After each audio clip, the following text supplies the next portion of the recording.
It is of course obvious. The real can never meet the unreal. It is like the two opposite poles coming and living together. Impossible. It is like two sworn enemies becoming friends. It does not happen at all. Actually, this is death's retort to Savitri. Savitri was told that she is human and she should not do something which is not in the hands of the human. Maybe the gods can dream of it, but certainly it is impossible to think of what Savitri is thinking because she is human. She accepts it. She says that yes, I am human. But she also asserts that I am human because it is God who dwells in my body, in my humanity, in my mortal frame. It is God who dwells here.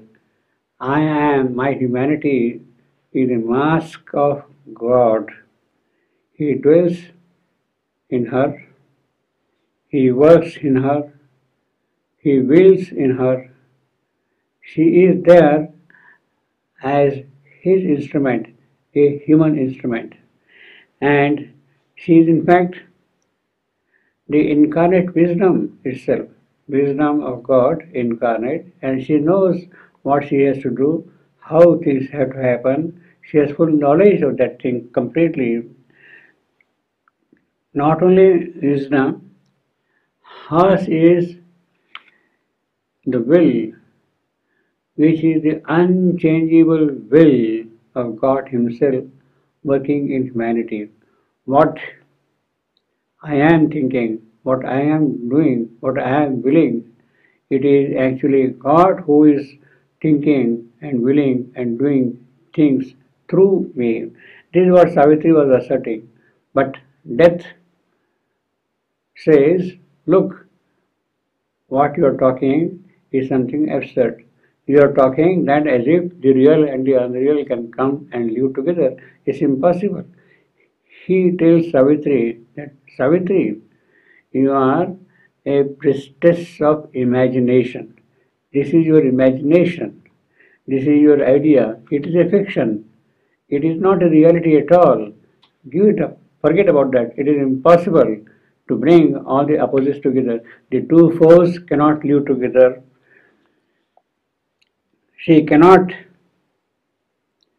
change the laws of nature. The laws of nature are firmly fixed. They are established laws. And therefore, it is impossible to change them. You want to change the laws of nature, which is not within your capacities. It is not a part of nature's working at all. And one of the strongest laws of nature is death. How can you change that law? I am here the master. Death is my way of doing things. You cannot change that. So Savitri was trying to tell death that she has come from God, she is going to will whatever is going to will in the will of God. It is not true at all. The laws of nature cannot be changed at all in that manner.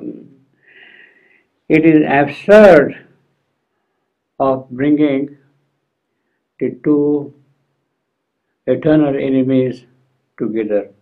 Who are the two eternal enemies? Spirit and matter. Spirit cannot live in matter.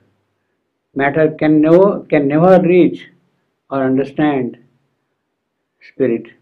How can you bring them together at all? See, where matter is, spirit is a dream.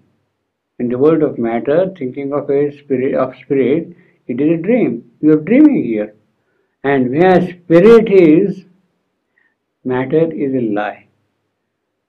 So for matter, spirit is a dream. For spirit, matter is a lie. In other words, both of them are dream and lie. From one point of view, matter becomes a dream, it becomes a lie. From the other point of view, spirit becomes a dream, spirit becomes a lie. And either this exists or that exists. There is nothing in between.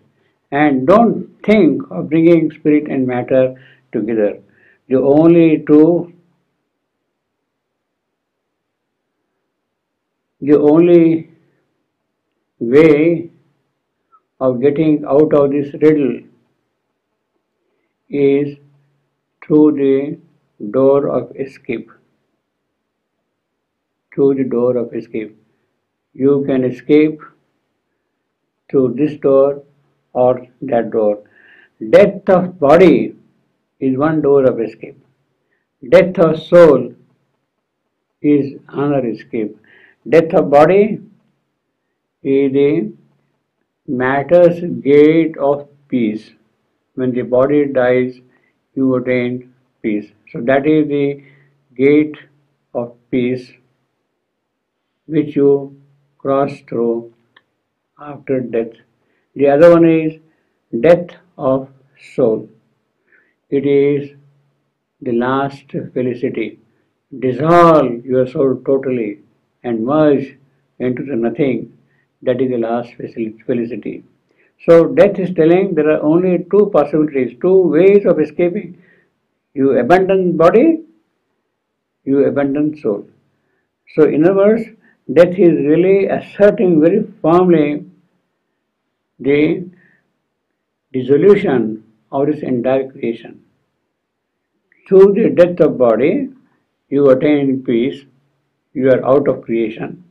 Through the death of soul, again, you are out of this creation because you go and live elsewhere, if at all there is an elsewhere, into felicity. That has no meaning at all. So what Savitri is trying to do is absurd, and therefore he asserts again that the real and the unreal cannot mate. They cannot live together.